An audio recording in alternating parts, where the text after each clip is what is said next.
नौजवान, ऊर्जावान नौजवान, शिक्षित नौजवान जब धर्म और जाति की लड़ाई लड़ना शुरू कर देगा, यह पैदा होता है कि सुखाड़ जिस क्षेत्र में है, जहां की जमीनें फट जा रही है। अब बताओ भारतीय जनता पार्टी के लोगों, बताओ वो तमाम संगठन के लोगों, झूठ हारेगा, सच परेशान तो हो सकता है लेकिन पराजित नहीं हो सकता है।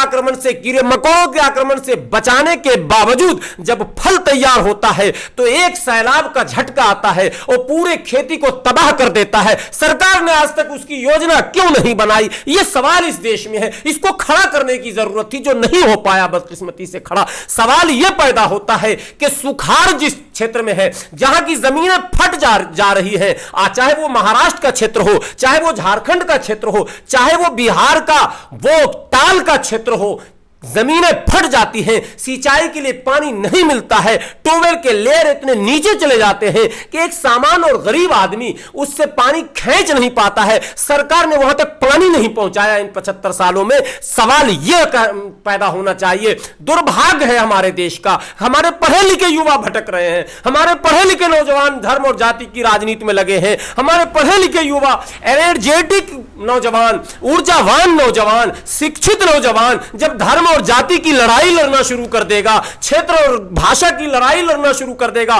तो देश का कल्याण कैसे होगा, यह सवाल हम पैदा करना चाहते हैं और हम इस पर बहस करना चाहते हैं। यह बात अब कम से कम हो जानी चाहिए कि तमाम हथकंडे फेल हो गए, तमाम तरह की योजनाएं फेल हो गई, तमाम तरह के जो व्यू रचना रची गई थी किसी को टारगेट करने के लिए, वो सब कुछ फेल हो गया और देश ने देखा कि राम मंदिर का निर्माण हुआ, परिंदा पर नहीं मारा।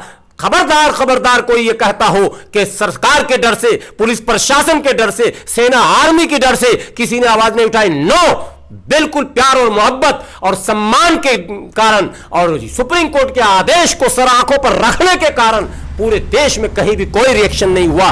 फैसले चाहे जैसे थे, पूरी दुनिया जानती है फैसले कैसे हुए, लेकिन स्वीकार किया गया और राम मंदिर का निर्माण हो गया। अब आप बताओ भारतीय जनता पार्टी के लोगों, बताओ वो तमाम संगठन के लोगों, अब क्या चाहते हो इस देश में? क्या मैंने सदियों मंदिर और मस्जिद पर ही बहस करोगे? सदियों हिंदू और मुस्लिम पर बहस करोगे?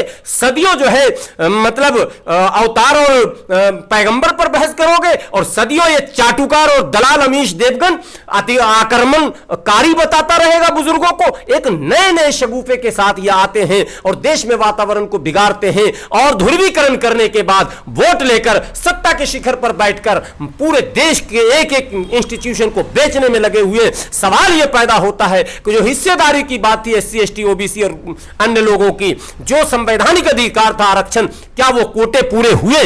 क्या वो पूरा 27% जो मिलना था ओबीसी को मिला? नहीं मिला। यूनिवर्सिटियों में मिला, नौकरियों में मिला, कहीं नहीं मिला, किसी भी जगह नहीं मिला, कोटा पूरा नहीं हुआ। तो आप एससी एसटी के लिए जो संवैधानिक अधिकार वो तो आपने पूरा नहीं किया, आपने उनके जो माने कोटे थे वो तो आपने पूरे नहीं किए, लेकिन आपने रेलवे का निजीकरण करना शुरू किया, बैंकों का निजीकरण करना शुरू किया। आप तमाम एक एक करके एक इंस्टीट्यूशन को निजी हाथों में बेचते चले जा रहे हैं। तो आप बताएं कि निजी क्षेत्र में क्या आरक्षण है? नहीं है। बहस इस पर होनी थी कि जब निजीकरण हो रहा है तो निजी क्षेत्र में आरक्षण होना चाहिए, लेकिन नहीं बहस हो पा रहा है, इसलिए कि उन एससी एसटी ओबीसी और एंड तमाम लोगों को जो एक बड़ी आबादी कहलाती है, जो कहती है कि मैं 85% हूं, इसके ऊपर भी धर्म का भूत सवार कर दिया गया।